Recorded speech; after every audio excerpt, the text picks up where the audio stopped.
A lot of the violence and the security incidents were intra-Libyan. Some of them were directed at the United States and Western targets, but not all of them. And I think we made the mistaken assumption that, we wouldn't become a major target. Jerry Yeager for Ezra Levant. As of this broadcast, 4 U.S. State Department officials resigned following a review of security decisions in Benghazi. Buck Sexton is national security editor at The Blaze. Buck, welcome. Thanks for having me.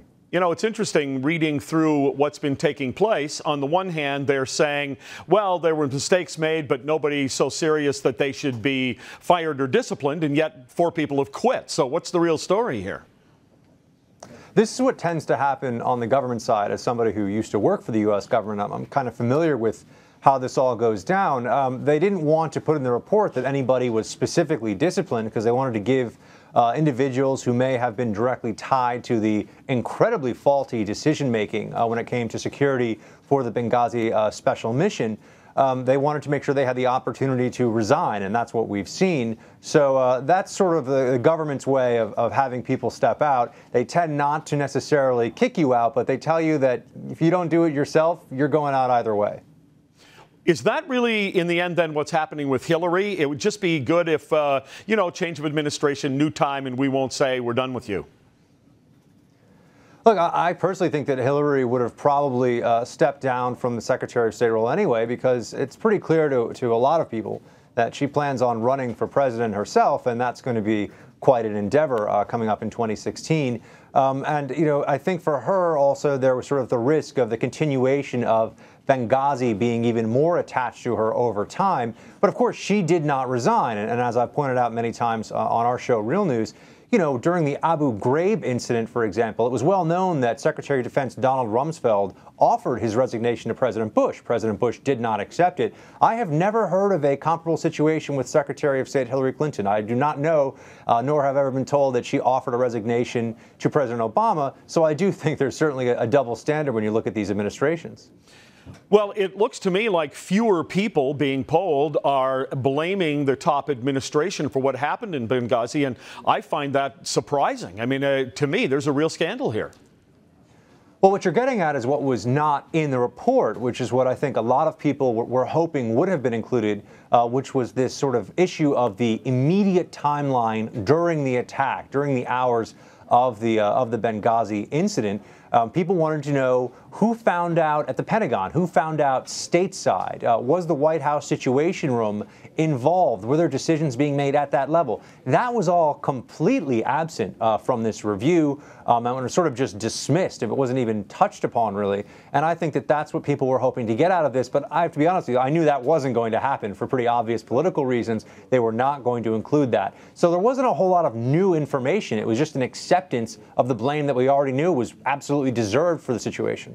So what is this investigation then? Codenamed CYA? I think that for Secretary of State Clinton, it certainly is not going to affect her in any meaningful or long-term negative way. You could say that Rice was not able to stay in the running for Secretary of State because of what she said after the attack. So in some sense, she's the only political casualty that we know of here. But yeah, no, she managed. Secretary Clinton wrote a letter in response to this this findings of the committee. And she said that I'm responsible for every person in the State Department. Well, if that were the case, somehow you would think that not 4 security officials that nobody's ever heard of, but she actually would step down as a result of Benghazi. Instead, she's just stepping down as part of the plan, I think. So she managed to skate by. They extended this thing past the news cycle. Well, she's thrown some people under the bus, is what it looks like to me. Now I'm hearing rumors that John Kerry will replace her. Have you heard that, and would that be a good thing?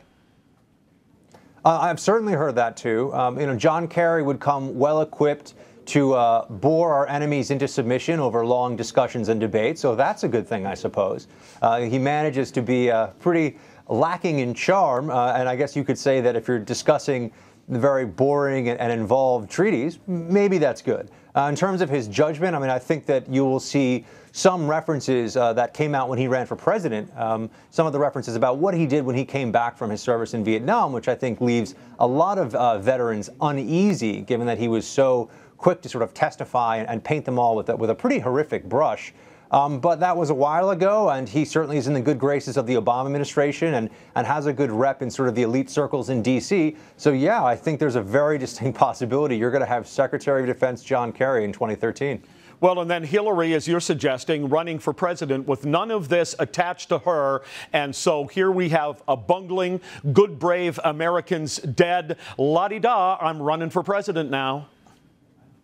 Look, if Hillary learned anything from her previous time in the White House before she was Secretary of State, it's how to try to survive a difficult media cycle, how to make sure that your political fortunes are not absolutely destroyed by what the press is saying about you. So she is a veteran of those battles. And I think that she recognizes that stepping down now, assuming, again, we don't know, but assuming she's planning on a presidential run, which I think is certainly the smart money right now is on that, although she would be leaping in front of the current vice president, Joe Biden, which would be an interesting conundrum for the DNC to handle. But she recognizes that if she were to step out of the public eye as Secretary of State now, people aren't going to be able to completely subvert her attempt to become president based upon this incident. And you bring it back to the core issue, which is it's sort of the State Department is a huge bureaucracy. Its attitude is always, we'll be here regardless of who the president is.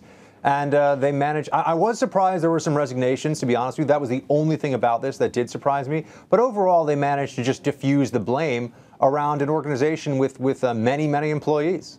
Well, really quickly, did any good come out of this for America? You mean the report? No, the investigation. I think the report.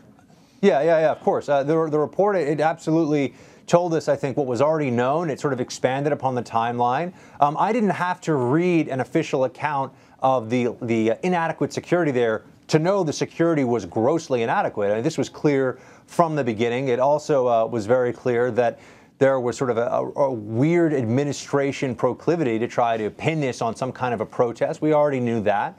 And the fact that the allies that we had on the ground there in the initial phase of the attack, certainly, the militia, the brigade that was supposed to be defending us, just evaporated. So we knew all these things. I guess it's good that they're officially on the record.